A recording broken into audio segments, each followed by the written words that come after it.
多謝主席。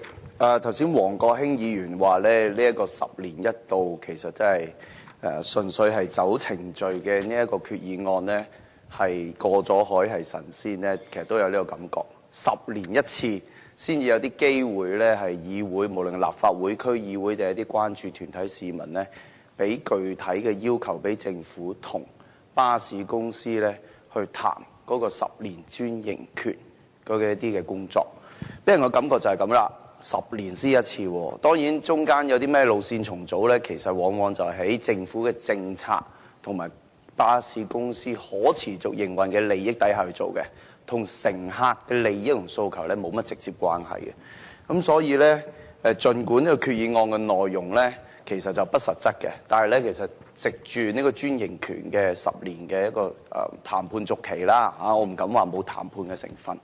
咁啊，應該係俾議員咧係多啲咧係發表咧，對於巴士營運或者係呢幾間巴士公司嘅營運咧係提出意見。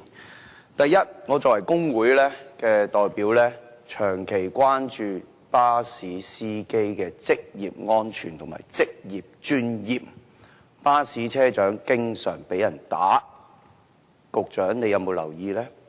城巴有一單喺港島區，一個乘客可以打贏3個車長同站長，全部入咗醫院。有冇特別嘅保障俾佢哋呢？嗱，我哋睇翻呢飛機裏面，如果係襲擊呢，空組人即係機組人員呢，係有特別重嘅刑罰，但係司機冇。如果佢行車期間俾一啲野蠻乘客去滋擾甚至係襲擊，影響成車人嘅安全又點呢？但係我哋睇唔到呢，政府無論係警署定運輸署係針對性咁處理呢個問題。咁我哋有啲工會話，不如襲擊車長如襲警一樣咁重罪。某個程度我都覺得應該啱，係修改法例，專注去睇呢個問題係好嘅。因為而家係有啲法例，咩乘客附例呢，就不可滋擾車長，但係罰嘅幾千蚊，亦都我未見過有警方去引用呢啲條例。所以我好希望呢，局長你特別去睇呢個問題。襲擊車長有如襲警，呢個係公共安全問題。職業尊嚴亦都係另一個問題。好多車長講呢，基本上呢，成日而家開始俾人滋擾啊，可能呢嗰啲滋擾係點樣呢？佢唔係襲擊你，佢拎個手機嚟錄住你行車，得唔得呢？有冇影響司機嗰個專注呢？呢啲其實都要睇嘅。咁而呢啲睇唔係純粹話公開呼籲，其實可能要修例。另一個呢，就係現時呢職業健康安全條例，即係職安健條例，竟然係豁免咗司機喺個保障範圍，即係話如果司機有職業病呢，唔好意思，法例唔保你嘅。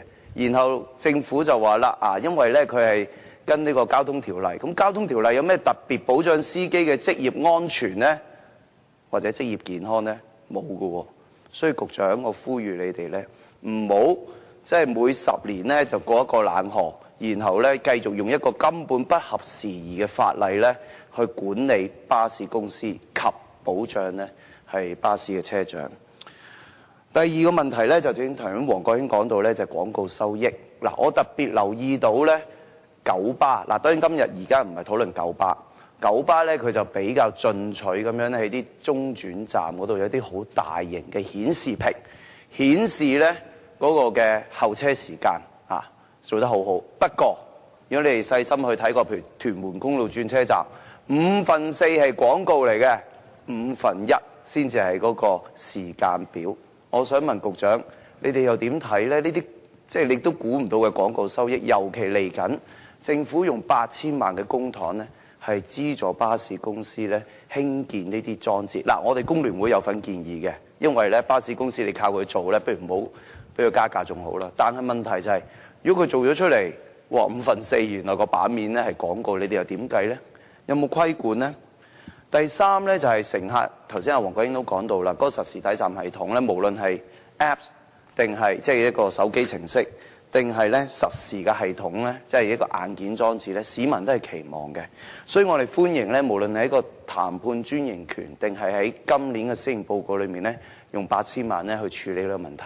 但係我哋都覺得太慢，尤其城巴嘅表現係令人十分之失望嘅。到今日為止，城巴只有 A 車係有嗰個實時底站系統嘅 Apps 嘅資料，竟然其他車都冇。我估唔到80年代城巴喺香港發展係講舒適、講高質素，竟然去到今日係最落後，比起九巴仲落後。咁所以咧，希望咧你哋特別處理呢個問題。另外就係無障礙。咁頭先講到啦，即係新大嶼山巴士咧，其實咧係行走整個大嶼山區，好多康復嘅機構就話大嶼山咁靚啊，又話發展大嶼山。去到今日，原來仲係要上級嘅嗰個大嶼山巴士。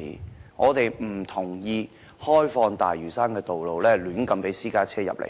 但係問題就係咧，你靠大嶼山巴士嗰啲坐輪椅人士點樣上到嗰個大嶼山巴士呢？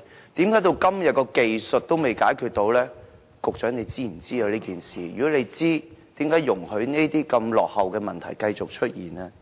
咁所以咧喺度呼籲咧，局長咧就唔好淨係咧每次係過冷河。咁但係而家個法例以及咧更根本嘅質素咧係有好大嘅改善空間。最後一個就係票價嘅問題，我個發言唔好長。票價問題已經多次講啦，而家嗰個票價機制咧，當然我哋覺得係比起港鐵嗰個票價機制公道好多嚇。你哋有審批權，即係政府。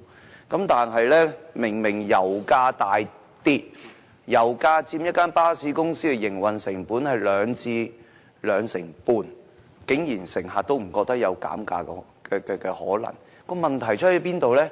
又係個機制本身啦。個機制呢，淨係睇通脹。咁油價佔通脹嘅一個權數嘅百分比呢，係講幾個%，所以冇反映唔到咯。但係巴士嘅營運呢，係佔2至2成半。當然有啲學者就話：喂，咁油價升嗰陣時點算呢？咁油價升嗰陣時，佢真係有營運壓力，我申請加價咯。你哋審批咯，我繼續一樣係咁樣做啫嘛。所以呢，就算油價唔升，佢哋都係咁樣申請加價啦。所以呢個呢，根本唔係一個準確嘅問題。而家準確嘅問題就係點解佢個營運成本跌咗咁多，佢都唔會自動減價。你話俾啲優惠，老實講，唔係個個人都適用到嗰啲優惠。我以另一個專營團做例子，就係城巴嘅機場線，佢經常講自己好多優惠嘅。不過啲優惠係咩呢？同東涌居民無關，仲係要捱貴車費嘅。我就係俾啲機場員工搭 A 車好似 E 車咁價錢。呢啲係乜嘢優惠呢？但係佢就話啦，嗱，我賺突咗個錢擺喺呢度，根本上呢唔係全體乘客能夠享有嘅。咁所以呢，局長我亦都希望你能夠睇呢，究竟乜嘢係優惠？佢個回饋方式，你哋有冇個嘅即係權力可以係要求一個特定嘅方式係比較呢公道咁樣全體享有？無論如何呢，我哋都係對於10年先做一次嘅專營權嘅談判，然後先有機會俾議員講多啲意見，好似而家九巴正在進行專營權嘅諮詢一樣，我哋覺得係唔足夠。而我哋期望政府係要整個公共巴士條例咧係進行檢討，無謂咧每次咁樣咧行禮如儀過冷河。本人謹此陳辭。